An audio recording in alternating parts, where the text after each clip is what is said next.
اے علماء آج کام تمہارا اس کے لیے ہے، اللہ نے تمہیں چنا ہے، آپ ہٹا دو اس سلمان اظہری کے نام کو، ہٹا دو اس کو، موضوع سخن ختم کر دو۔ میں تعریف کرنے والے ان تمام علماء کی قدر ضرور کروں گا، محبت ضرور ہے۔ یہ جتنے میسیجز کر رہے ہیں، آڈیو بھیج رہے ہیں یا تحریریں بھیج رہے ہیں، یہ تمام کی ضرورت قطعاً نہیں ہے، قطعاً نہیں ہے۔ میں سب سے کہتا ہوں کہ لگ جاؤ دین اسلام کی حمایت کے لیے اور رسول پاک صلی اللہ تعالیٰ علیہ وسلم کی عظمت و شان بیان کرنے کے لیے۔ آپ لکھو، دوسری زبانوں میں اسے ٹرانسلیٹ کیا جائے، ہندوؤں کو بھی بتایا جائے کہ اس پاکھنڈی نے جس غلیظ انداز میں اعتراضات کیے یہ جھوٹا ہے اور دنیا کا سب سے بڑا جھوٹا ہے۔ اسلام کے متعلق اور قرآن کو جس طرح دہشت گردی سے جوڑنے کی کوشش کی جا رہی، اس پر کام کریں آپ سب مل کر کے۔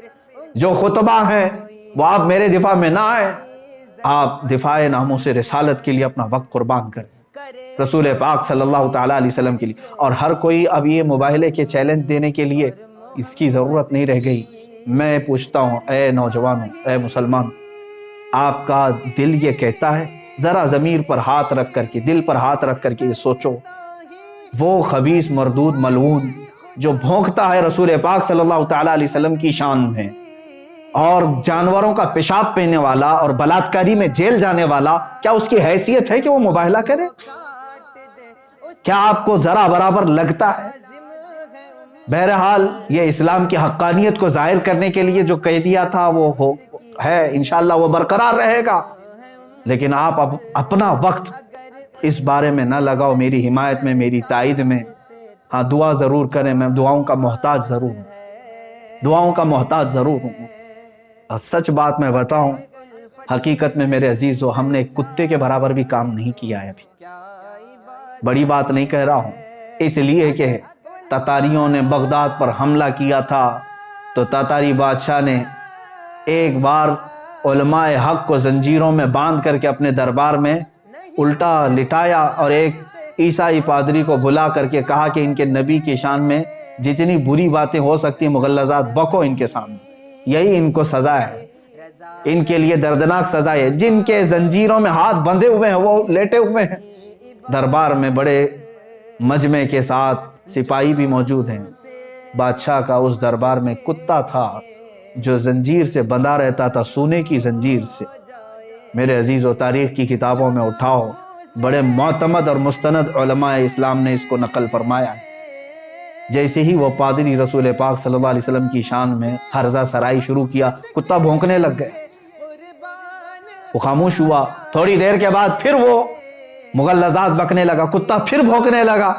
لوگوں نے کہا تیری تقریر پہ، تیرے بیان پہ تو نہیں بھونک رہا ہے۔ اس نے کہا ارے وہ جانور ہے، میں جو بول رہا ہوں اس کی کیا سمجھ میں آتا ہے۔ تیسری بار جب پھر وہ مغلظات شروع کیا، محمد ایسے محمد ویسے معاذ اللہ رب العالمین، کتا زنجیر توڑ کر کے اچھل کر کے آیا اور دم زدن میں اس پاکھنڈی پادری کے اوپر چڑھ گیا اور اس کو دم زدن میں چیر کر رکھ دی۔ سب کے سامنے اس کتے نے اس کی زبان کو ختم ہی کر دیا، وہ مر گیا اسی جگہ پر۔ اس واقعے کو نقل کیا ہے معتمد علماء اسلام نے، اور اس کی اس بات کو دیکھ کر کے پورے مجمع میں ایسی ہیبت طاری ہو گئی، ایسی ہیبت طاری ہو گئی کہ ایک جانور ہے اور وہ گستاخی کو نہیں سنبھال سکتا، سن نہیں سکتا، برداشت نہیں کر سکتا، اور پھر ایسا حملہ کیا۔ اس مجمع کے بعد کئی لوگ دائرہ اسلام میں بھی داخل ہوئے، جو کفر و شرک کی دھرتی میں موجود تھے وہ دائرہ اسلام میں آئے۔ اسی لیے میں نے کہا کہ اس کتے کے برابر بھی کام نہیں کیا۔ میرے عزیزو، آپ سب سے میں یہی کہوں گا کہ آپ تمامی حضرات اپنے اس قیمتی وقت کو میرے دفاع میں، تائید میں، حمایت میں نہ صرف کریں۔ جو رسول پاک صلی اللہ تعالیٰ علیہ وسلم سے تھوڑی سی بھی محبت رکھتا ہے، میں ہر سنی نوجوان سے آج کہوں گا، اگر تمہیں آج کا یہ مباہلے کا چیلنج ہاٹ ٹاپک لگتا ہے، ہاٹ ایشو لگتا ہے، اور دیکھنا چاہتے ہو کہ اب کیا ہوگا، کل کیا ہوگا، انشاءاللہ العزیز 17 رمضان المبارک کو حق واضح ہو ہی جائے گا، لیکن اس سے قبل میں ہر سنی جوان سے کہوں گا کہ آ جاؤ، مصطفیٰ کریم صلی اللہ تعالیٰ علیہ وسلم کے قدموں میں تمہاری عزت ہے۔ تم نے پوری زندگی بھر نہ جانے کتنی غلامیوں کے پٹے اپنے گلے میں ڈال رکھے ہیں، تم اپنے گلوں سے ان زنجیروں کو توڑ کر کے آ نہیں پا رہے ہو۔ کتا تو سونے کی زنجیر بھی توڑ کر کے آ گیا تھا، اب ہمارے پاس جو غلامی کی زنجیریں ہیں وہ فیشن پرستی کی زنجیریں ہیں، مصلحت پسندی کی زنجیریں ہیں، گناہوں کی لت جو پڑی ہے یہ زنجیریں ہیں، بزدلانہ زنجیریں تمہارے گلوں میں پڑی ہوئی ہے، توڑ کر کے آ جاؤ۔ کون کہتا ہے کہ رسول پاک صلی اللہ تعالی علیہ وسلم کا چہرہ خراب تھا؟ تمہیں یقین نہیں ہے؟ دنیا کا سارا حسن و جمال میرے رب ذوالجلال نے میرے مصطفیٰ کو عطا کیا تھا، اس حسین رسول پاک صلی اللہ تعالی علیہ وسلم کے تم پیروکار ہو، تو پھر کیوں اس رسول پاک کے اخلاق کو اپنانے سے تم ہچکچاتے ہو؟ کیوں ڈرتے ہو؟ ہزار تانوں کو چھوڑ دو لوگ کیا کہتے ہیں، تم یہ دیکھو کہ میرے آقا کل قیامت کے دن مجھے کیا کہیں، میرا چہرہ دیکھنے کے بعد حضور صلی اللہ تعالی علیہ وسلم کیا کہیں گے؟ میں نے چہرہ یہودیوں کا بنایا، میں نے چہرہ کفار و حنود کا بنایا، اور بات کرتا ہوں رسول پاک صلی اللہ علیہ وسلم۔ اے مسلمانوں، میں آپ تمام سے یہی گزارش کروں گا کہ حضور پاک صلی اللہ تعالی علیہ وسلم کی طرف آ جاؤ، اٹھو وہ گر نہ حشر نہ ہوگا پھر کبھی، دوڑو کہ زمانہ چال اپنی چل گیا۔ اور آج میں اسی بات پر آپ سب کو یہ میسج ضرور دینا چاہوں گا، کیوں نام محمد پر مر نہ جائیں ہم عزت سے، یوں بھی تو ہمیں دنیا سے ایک دن تو جانا ہے، یوں بھی تو کسی دن ہم کو دنیا سے تو جانا ہے۔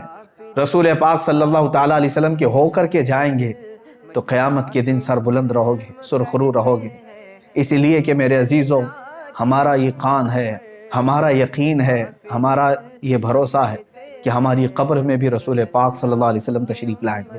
قیامت کے دن انہی کی شفاعت اور سفارش ہمارے لیے کام آئے گی، تو دنیا میں ان کے ہو جاؤ اور انہی کی طرف لو لگا لو، اور اپنا جینا مرنا رسول پاک کے لیے کر دو۔ سیدی سرکار اعلیٰ حضرت فاضل بریلوی رضی اللہ تعالیٰ عنہ نے اپنی پوری زندگی دفاع ناموس رسالت کے لیے وقف کر دی۔ ہزار ان کے زمانے میں بھی ان کو لے کر کے تنقیدیں اور تعریفیں ہوتی رہی ہوں گی، لیکن ان کی کتابوں میں مجھے بتاؤ کہاں انہوں نے اپنی تنقید کرنے والوں کے لیے کیا لکھا، تعریف کرنے والوں کے لیے کیا لکھا؟ بلکہ کہیں پر کچھ ملتا نہیں ہے۔ انہوں نے تو صرف یہ کہا ہے، کروں مدح اہل دول رضا، پڑے اس بلا میں میری بھلا، میں گدا ہوں اپنے کریم کا، میرا دین پا رہے نہ نہیں۔ انہوں نے تو زندگی بھر رسول پاک صلی اللہ تعالیٰ علیہ وسلم کے لیے قلم اٹھایا۔ میں خاص طور پر آج سوشل میڈیا پر ایکٹیو علماء کے لیے ہی سامنے آیا تھا کہ آج قوم آپ کی طرف دیکھ رہی ہے، اور آپ مجھ جیسے ایک کمتر اور چھوٹے سے طالب علم کی دفاع میں اور حمایت میں اپنے قلموں کا استعمال نہ کریں۔ حضور پاک صلی اللہ تعالیٰ علیہ وسلم کے لیے، شان اسلام کے لیے، اور کفار و مشرکین جو بھدے اعتراضات کرتے ہیں ان کا منہ توڑ دنداں شکن جواب دینے کے لیے اپنے قلم کی جولانیت کا استعمال کریں، خطبہ اپنی زبانوں کو انہی کے لیے استعمال کریں، اس لیے کہ اللہ نے یہ امانت کے طور پر آپ کو علم دیا ہے، اور آپ کو یہ علم خرچ کرنا ہی ہے رسول پاک صلی اللہ تعالیٰ علیہ وسلم کی عزت کی حفاظت کے لیے۔ اور آخر میں یہی کہوں گا، جس کو اعلیٰ حضرت رضی اللہ تعالیٰ عنہ نے بطور میسج ہمیں دیا ہے، انہیں جانا انہیں مانا، نہ رکھا غیر سے کام، للہ الحمد میں دنیا سے مسلمان گیا۔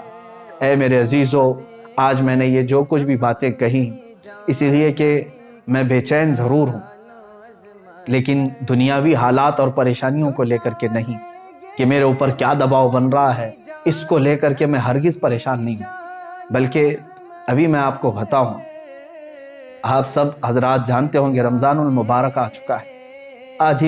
کل ہی میرے پاس ایک نوجوان بچہ ہے، انجینئر بھی ہے، بیٹھے تھوڑی دیر بات کرنے کے بعد بتایا اس نے کہ پچھلے 1.5 مہینے سے وہ کھانے کو، گوشت کو ہاتھ تک نہیں لگایا، صرف اس لیے کہ جس جگہ رسول پاک صلی اللہ تعالیٰ علیہ وسلم کو گالیاں دی جا رہی اور میں نرم نرم غذائیں کھاؤں۔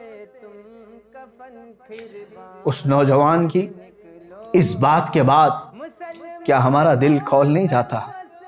ہم بھی تو آج سارے لوگ مستیوں میں ہیں، ہمارے پاس جو کچھ بھی دیا ہوا ہے وہ رسول پاک کے نام کا ہے۔ علماء آپ سب کو معلوم ہے، مشائخ آپ سب کو معلوم ہے، ہم آج تک رسول پاک کے نام پر ہی کھا رہے ہیں، حضور پاک صلی اللہ تعالیٰ علیہ وسلم کا نام لیتے ہیں اور کھاتے ہیں۔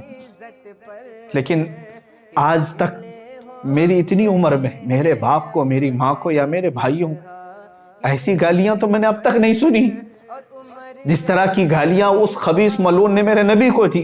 تم بتاؤ، تم اپنی زندگیوں میں، اے نوجوانوں، تمہیں ایسی گالیاں کس نے دی تھی آج تک؟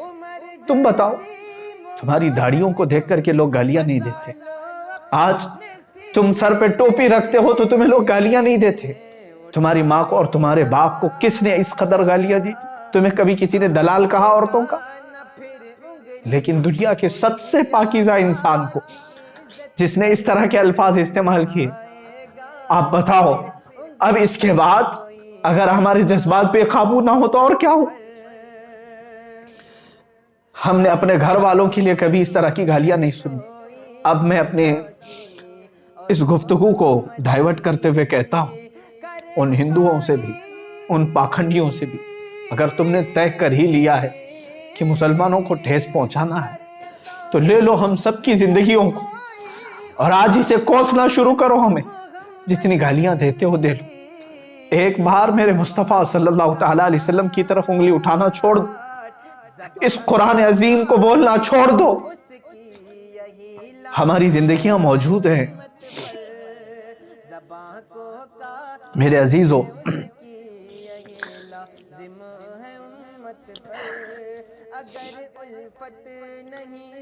آج رمضان المبارک کی اس شب میں تعریف کے لیے نہیں عرض کرتا، روزانہ ہر رات مدینہ طیبہ سے میرے شاگرد ہیں، بچے ہیں، ایک میرا مخلص شاگرد ہے، وہاں سے فون لگاتا ہے بارگاہ مصطفیٰ میں اور گنبد خضرا کے نیچے سے ویب کانفرنسنگ کے ذریعے سے دیکھ لیتا ہوں، دل کو ٹھنڈک ہوتی ہے۔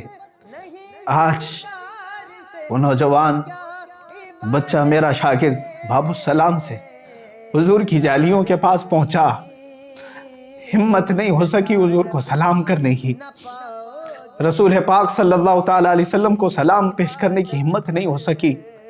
اسی لیے میرے عزیزو کہ ہم جس کیفیت میں آج جی رہے ہیں، اب اس کے بعد جینے کا کوئی مطلب نہیں ہوتا۔ آپ سمجھیں، برائے کرم سمجھیں میری اس بات کو۔ یقیناً میں جذبات میں بہت کچھ کہہ رہا ہوں، لیکن اے سنی مسلمانوں بیدار ہو جاؤ، آج اپنے اتحاد کو قائم کرو، صرف نام رسول پر علماء بیان بازیاں بند کریں اور میرے مصطفیٰ کے نام پر ایک بار جمع ہو جاؤ، اور رسول پاک صلی اللہ تعالیٰ علیہ وسلم کی مدد ضرور آئے گی۔